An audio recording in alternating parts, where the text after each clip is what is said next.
Novo Citroën C3, agora em matéria de avaliação completa, comigo Jorge Augusto aqui no YouTube do Comprecar TV. Pessoal, estivemos no lançamento oficial desse carro, onde a gente explicou todos os detalhes do produto. Mas ficou bem claro que a Citroën com o novo C3 está buscando aí um novo posicionamento. Carros de maior volume de vendas, justamente por isso o carro ficou mais acessível. Só que agora eu trago a avaliação completa para vocês da versão topo de linha, a Fuelpack, que tem como característica principal ser um dos carros do mercado brasileiro mais baratos equipados com transmissão automática de 6 marchas. Mas e aí? Esse carro ficou com um bom custo-benefício? Vale a pena? Vamos conferir agora nesse vídeo. Só para a gente relembrar as versões aqui do Citroën C3, pegando das versões intermediárias até essa topo de linha. A gente tem a versão Fuel, motor 1.0 aspirado e transmissão manual. Na versão Fuel também existe o motor 1.6, o mesmo que equipa essa daqui, porém lá com transmissão manual. A versão Fuelpack, que é essa, só existe com o motor 1.6 aspirado e a transmissão automática de 6 marchas. Mas olha só, pessoal, a gente já fez um vídeo aí no canal mostrando o detalhe de todas as versões. Vale a pena dar uma olhadinha, até para você saber como é que são todas as configurações. É bem verdade que o Citroën C3 ficou com um design que sai do lugar comum quando a gente compara aí com os outros concorrentes. Ele tem um visual aqui na frente diferente. Aliás, aqui na parte superior e aqui também, vocês estão vendo aí a assinatura da lanterna, que também é a luz de rodagem diurna em LED. Mas o LED é só isso, porque quando a gente liga aqui o farol, vocês estão vendo aí que ele é halógeno, refletor convencional, farol alto também halógeno, e quando a gente liga o farol auxiliar lá embaixo, também halógeno. A luz de pisca é do tipo incandescente aí na frente, mas quando a gente chega aqui do lado, no espelho retrovisor, aqui nós temos LED. Então a gente consegue ver que é um conjunto bem tradicional, mas o importante, não foi esquecido aqui o DRL, que é em LED. O motor aqui do Citroën C3 nós já estamos careca de conhecer no mercado brasileiro, né? Motor 1.6, 16 válvulas, flex, sistema de injeção indireto. Esse motor já equipou muito carro, né? A gente já viu ele no 208, 2008, no C4 Cactus. Vimos também em outros modelos da Citroën no passado, ou seja, um motor bastante conhecido aí da antiga PSA. Potência máxima aqui variando de 113 cavalos na gasolina a 120 cavalos no etanol. Torque máximo variando de 15,4 kgfm na gasolina a 15,7 kgfm no etanol. É um motor super potente? Não, mas quando a gente compara às vezes com alguns modelos aí da categoria, principalmente com motores aspirados, a gente consegue ver números interessantes aqui. Cabe destacar, pessoal, uma das coisas interessantes aqui é que a direção aqui tem assistência elétrica, então ela não rouba a potência mecânica do motor e isso também ajuda, por exemplo, a economizar combustível. Agora, a gente não pode esquecer que estamos falando aí de compactos com transmissão automática. Esse aqui é uma automática de 6 marchas, fornecida aí pela japonesa Aisin, câmbio também que a gente já conhece de bom tempo aí na PSA. Mas olha, os concorrentes desse carro, quando a gente vai olhar ali pela faixa de preço, normalmente eles vêm equipados com um motor 1.0 turbo, que acaba sendo uma receita bem diferente. Mas, em geral, esse modelo aqui tem um preço um pouco mais barato que a maioria dos concorrentes. Não é o mais barato, mas ele fica entre os mais baratos. Quem compra um carro desse está preocupado com o consumo. E aí, como é que fica aqui no C3? Olha só, peguei aqui os números do Inmetro. Com etanol na cidade, 7,2 km por litro. E na estrada, 8,5 km por litro. Com gasolina na cidade, 10,3 km por litro, mas na estrada, 12,4 km por litro. Como vocês estão vendo, esses números não empolgam tanto assim. Mas vamos ver na prática se os números do Inmetro se repetem aí no nosso teste. E o porte do Citroën C3? Vocês já estão vendo que ele é um carro um pouco mais alto quando a gente compara com os concorrentes. Mas ele tem um entre-eixos relativamente pequeno, 2,54 m. Aí vocês devem estar falando assim, poxa, será que tem espaço lá dentro? É importante observar que mesmo com entre-eixos pequenos, como o carro é mais alto, você consegue fazer um ajuste diferente de banco para compensar o espaço. Claro, a gente vai conferir isso. Mas olhando aqui do lado, a gente já pode destacar que essa versão aqui tem, por exemplo, esse rack de teto. E as rodas são em liga leve, diamantadas em 2 tons. O pneu, largura 1,95, perfil 65 e o aro é 15 polegadas. Muita gente deve falar, mas poxa, que aro pequenininho. Só que tem um detalhe, né, pessoal? Quando o aro é menor e você tem essa porção de borracha maior no pneu, aqui o ombro do pneu, Quando você pega, por exemplo, um buraco, o pneu sofre bem menos. E isso, para quem vai andar aí nas ruas esburacadas brasileiras, pode acabar sendo uma vantagem. E se a medida do pneu ajuda na buraqueira, e os outros números do carro, como são? Eu já vou começar falando aqui da altura mínima do carro em relação ao solo, que é muito boa. 180 milímetros ou 18 centímetros. Se a gente comparar aí com os concorrentes, é o mais alto. Ângulo de entrada lá na frente, também muito bom, 23 graus. E aqui atrás, o ângulo de saída é enorme. Na hora que você vai descer uma guia muito alta, olha só, 39 graus. E o ângulo central, que é aquele para você transpor aí uma espécie de morrinho, tem 21 graus. Então o que a gente pode dizer? Para aquela aventura urbana, né, lombada, valeta, buraco, subir e descer guia, garanto para vocês, aqui nós temos o melhor da categoria. Aqui na traseira o C3 é bastante espartano, ou seja, muito simples. Por quê? Iluminação das lanternas, tudo lâmpada incandescente, não tem nenhum LED aí. O que a gente pode apenas destacar aqui, limpador e desembaçador do vidro traseiro e uma câmera de ré. Não temos nem os sensores de estacionamento, item que acabou fazendo falta por conta da versão ser aqui a topo de linha. Tampa do porta-malas, eu já vou destacar que existe um botão aqui para você fazer a abertura. E por que eu estou falando isso? Porque tem carro concorrente desse, a exemplo do Volkswagen Polo, que não tem botão na tampa. Se você quiser abrir o carro, vai ter que ser lá dentro ou na chave telecomando. Então aqui também temos uma outra coisa interessante. O espaço, que é muito bom, 315 litros, o maior da categoria. Isso é bem legal. A gente também encontra aqui ó, aqueles ganchinhos na lateral para você poder prender sacolinhas. Agora tem um detalhe aqui desse lado, que eu particularmente não consegui entender o que é isso, porque não é porta-objetos, né? Mas não tem um ganchinho. Então se alguém souber o que é, conta pra gente. Outra coisa também que eu não encontrei, você até consegue rebater o banco, mas de uma vez, você não tem aquela proporção 1/3, 2/3. E por fim, quando a gente levanta aqui o piso, tem um step, mas como vocês estão vendo, infelizmente é aquele step fininho que quando você aplica no carro altera a dirigibilidade. E aí, o que vocês acharam desse recurso todo aqui? Posição do motorista, vamos começar pela porta? Falando de acabamento, bom, tudo aqui é plástico duro, né? Como vocês estão vendo, é um padrão só de plástico. Aqui, os vidros elétricos dianteiros. Temos espaço para guardar algumas coisas e garrafinha, porque a posição vai inclinada. Ajuste do motorista, você tem o banco aqui, ó, com ajuste milimétrico de altura. E por falar em ajuste de altura, o volante também tem, só que só tem ajuste de altura, não tem profundidade.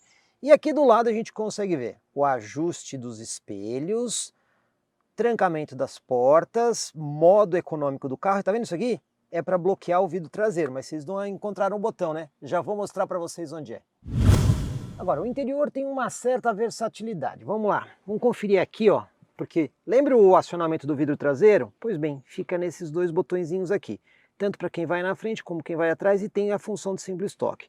Tem também esse porta-lata que pode ser usado por quem está atrás ou na frente, e mais esse porta-objeto aqui também. Por falar em porta-objetos, olha quantos. Então temos aqui dois porta-latas, tem mais esse porta-objeto aqui e mais essa prateleira que é muito boa para smartphone. Aqui na frente do passageiro também tem essa mini prateleira que acaba ajudando para o smartphone. E olha, quando você abre a tampa do porta-luvas, ela não bate no joelho, tá vendo? Uma coisa bem legal. Tem esse porta-objeto e tem esse espaço aqui que eu chamaria de moderado. Falando de acabamento de painel, também tudo plástico, só que tem uma diferença, né? Essa peça aqui é um plástico mais bem acabado, com um tom azulado. E a saída de ar, ela tem esse ajuste vertical aqui nas laterais e horizontal aqui no centro. Então o que a gente consegue ver, pelo menos aqui dentro, é uma oferta muito boa de porta-objeto. Lembra a história do espaço aqui atrás com os dois 54 entre-eixos? Olha, deixei os bancos ajustados de forma confortável para mim. E eu tenho aqui do meu joelho ao encosto do banco aproximadamente aqui uns 4 dedos de distância. Não é muita coisa, mas vamos lembrar, é um carro compacto. Já a movimentação de pés ela é bem generosa, você consegue colocar bem o pé embaixo do banco e isso acaba sendo muito legal nesse carro. Agora, tem alguns probleminhas, né? A porta, por exemplo, nenhum porta-objeto. Aqui atrás do banco também não tem aquelas bolsas, então fica um pouquinho difícil de organizar. Mas, de toda forma, a gente ainda encontra essas duas tomadinhas USB do tipo A para carregar aí os dispositivos. Então a gente vê que tem bom espaço aqui atrás, considerando a categoria, as tomadinhas, mas falta porta-objeto. Central multimídia, começando pelo tamanho da tela, que é bem grande, bem generosa, olha só, tudo isso aqui de tela, né? Agora, essa central é relativamente básica, mas eu já vou destacar aqui uma função. Quando você aperta aqui, ele desliga a tela da multimídia, não desliga a multimídia, só a tela para quem não quer a luz à noite.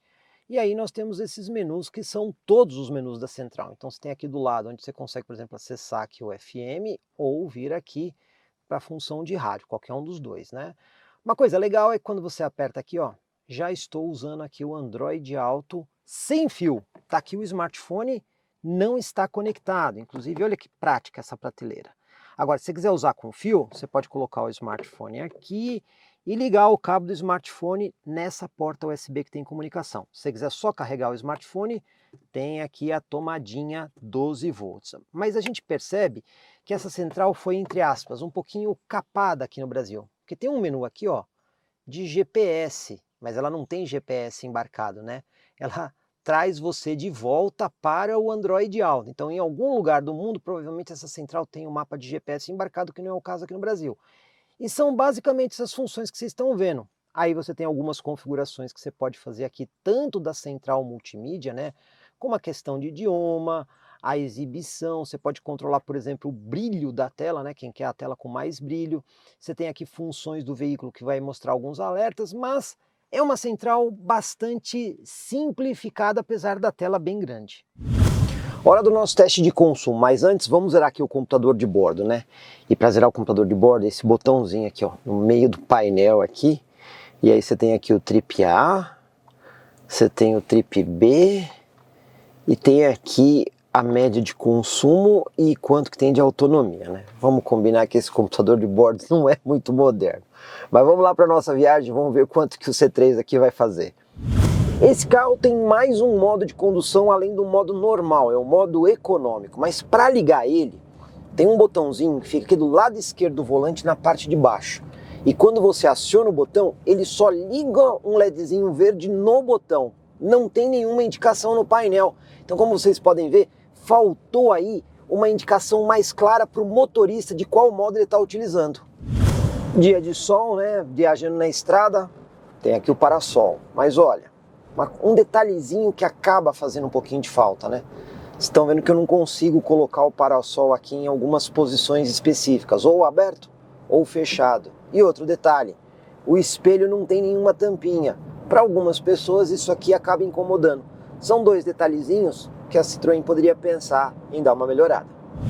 O câmbio aqui é automático com modo sequencial, basta você jogar aqui a alavanca para o lado esquerdo e aí você consegue, por exemplo, fazer uma redução de marcha ou até uma subida de marcha. Câmbio automático de 6 marchas, né, pessoal? Mas olha, uma coisa que eu senti falta nesse carro e que a gente vai ficar devendo para vocês, aquela famosa velocidade em função de rotação. E por quê? Porque o carro não tem contagiros. Outro detalhe que acabou fazendo falta aqui no modelo. Depois de dirigir já há algum tempo o carro na estrada, posso indicar duas coisas. Primeiro, a posição de dirigir do carro é boa. Ele tem uma posição de dirigir assim um pouco mais alto. E olha que o banco está o mais para baixo possível. Você consegue ainda levantar bastante o banco aqui. Eu particularmente prefiro na posição mais baixa porque você já tem essa sensação um pouco mais alta, né? O volante só tem ajuste de altura, mas está numa posição aqui que não incomoda. Agora, um detalhe que talvez não agrade todas as pessoas é o isolamento acústico. O carro não é muito silencioso. A gente consegue escutar muito barulho de fora e até mesmo quando você acelera o motor um pouco mais forte, você percebe que o barulho do motor acaba invadindo aqui o interior do habitáculo. Acabamos de chegar aqui no nosso destino, vamos conferir a média de consumo, né? Palitinho aqui do painel, rodamos aí 77 quilômetros. E a média foi de 13 km por litro, né? Faltam 208 para abastecer, ainda 208 de autonomia. Bom, a gasolina. E aí, o que vocês acharam dessa média? Aproveita, deixa um comentário aí embaixo no vídeo. Hora de dirigir o Citroën C3, mas antes, ó, chave convencional não é aí do tipo canivete, né? Cinto de segurança não tem ajuste de altura, né? Ajuste fixo, que a gente tem aqui de ajuste de altura é volante e o banco. Agora, uma coisa que incomodou muita gente foi esse painel do carro, né? É uma tela bem pequenininha e monocromática, então não agradou. porque a versão topo de linha do carro, pelo menos, a gente esperava um painel um pouco mais completo, né? E aqui a gente vê um conjunto bastante simplificado. E vamos lá para a nossa manobra. Engatando o ré, a gente tem aqui a câmera de ré, não é uma resolução assim tão alta, tem a linha de guia, mas essa linha de guia não é dinâmica. Agora uma coisa curiosa aqui é que assim, verde escuro, verde claro e vermelho. Talvez aqui no meio fizesse mais sentido ser amarelo, mas tudo bem. O volante é bastante leve, assistência elétrica. Você está vendo que a câmera de ré ela não é tão fluida, né? Ela tem um micro delayzinho. E aí você tem que prestar atenção no obstáculo lá atrás, né? Porque o carro não tem sensor de estacionamento. Então você tem que ir acompanhando aqui a linha de guia para não fazer aí nenhuma besteira. Particularmente a falta do sensor de estacionamento traseiro nesse carro aqui é uma coisa que a Citroën precisava rever. Teste de tachão e lombada para ver isolamento acústico e conforto, mas os números desse carro aqui eram muito bons em matéria de altura. Vamos ver como é que isso acontece agora. Primeiro no tachão, vamos lá? Olha, a suspensão é consistente, mas o isolamento acústico aqui do conjunto deixa a desejar. Não é um isolamento acústico assim que não impressiona nada. A gente sente bastante coisa vibrando aqui dentro do carro. Vamos ver a lombada, né? Porque o carro é alto, tem bom ângulo de entrada, e a suspensão se mostrou pelo menos consistente. Então vamos ver aqui, ó. 30 por hora a primeira lombada e passou fácil na primeira lombada. A segunda é um pouquinho mais difícil. Vamos ver como é que o carro se sai aí na segunda lombada, mas pela primeira eu acho que vai ser bem tranquilo. Vamos lá? Vai, segunda lombada. Na segunda lombada deu uma raspadinha na frente. E o piso desnivelado, vamos ver? O conforto da suspensão até que é bom. Aí na terceira lombada deu uma raspadinha. O isolamento acústico aqui não foi tão ruim quanto no tachão, mas ele deixa a desejar um pouco. Então esse é um item que alguns clientes podem ficar incomodados. Manobra de fim de rua, vamos até o nosso ponto de referência, vamos virar todo o volante. Uma volta e meia, volante muito leve. Isso é bem legal nesse carro, que o volante é bem leve mesmo. Vamos até encostar o pneu na guia e aqui a gente já percebe que o carro já virou bem mais que os 90 graus, né? O carrinho é pequeno, então nesse ponto manda ver muito bem. Ó, o volante é bem leve para manobrar, bem tranquilo. Só o sensor de estacionamento traseiro que não tem mesmo. E aqui o carro terminou praticamente alinhado com a rua. Eu vou dizer para vocês assim, pessoal, para o tamanho do carro, eu até esperava que o espaço fosse um pouco menor. Retomada de velocidade subindo 60 a 120 com ar-condicionado ligado. Vamos lá. Primeiro, o carro não está no modo eco, vamos descer aqui para 60 e vamos pisar tudo agora. Barulho invade aqui dentro, hein? Invade bem o barulho. Chegando a 100, 110, 120. Não é um canhão, mas também não é assim tão lento, né, pessoal? E o nosso teste de 0 a 100? Pessoal, vou fazer aqui uma única passagem, a tradicional, que é ar-condicionado ligado, modo geral de condução normal do carro, até porque isso aqui não é um carro de corrida, né? Então vamos lá. Vou colocar o carro aqui no drive, até porque não tem modo esporte esse câmbio. E vamos fazer a nossa largadinha estolada. Vamos lá? Estolando e saindo. Você vê que o giro às vezes invade bem aqui dentro, né?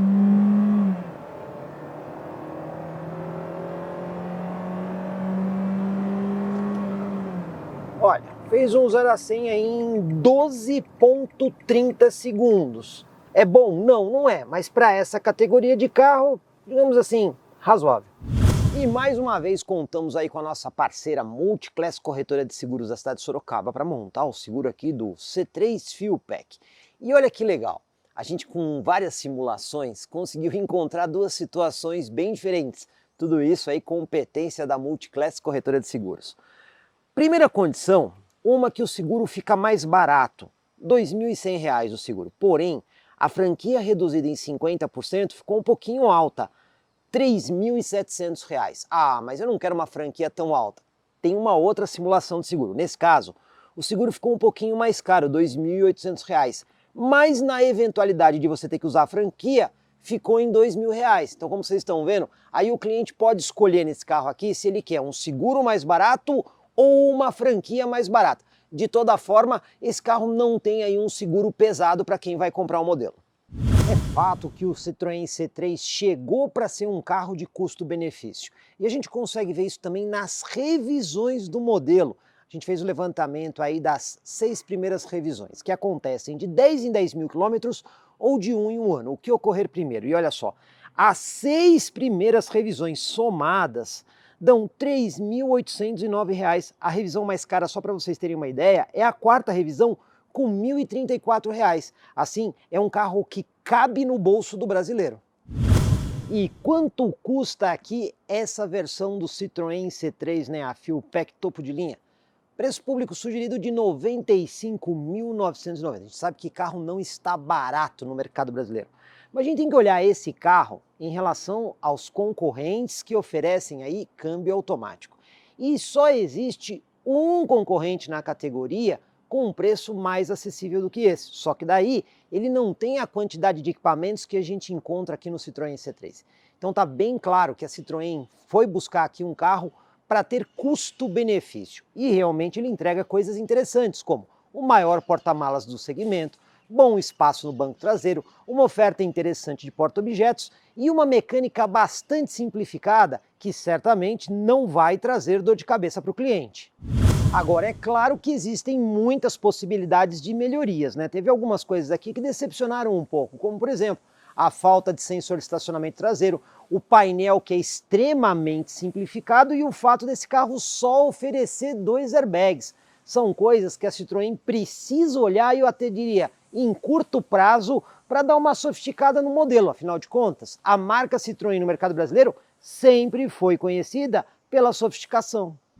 Espero ter respondido aí todas as dúvidas de vocês, mas se a gente não respondeu, por favor, dá uma olhadinha no nosso vídeo de lançamento do carro, que eu tive a oportunidade de conversar com o executivo da marca que explicou vários detalhes do produto pra gente, e também o nosso outro vídeo feito na concessionária Citroën Notre Dame, nossa parceira, que nós mostramos a diferença de todas as versões aí do novo Citroën C3. E se ainda assim faltou alguma coisa, escreve aqui embaixo no vídeo, que se precisar a gente faz um outro vídeo. Pessoal, conto com o like de vocês, assim a gente sabe que você está aprovando o nosso trabalho e se você não se inscreveu, faça isso. Afinal de contas, vídeos detalhados assim vocês já sabem. Só comigo, Jorge Augusto, aqui no YouTube do Comprecar TV.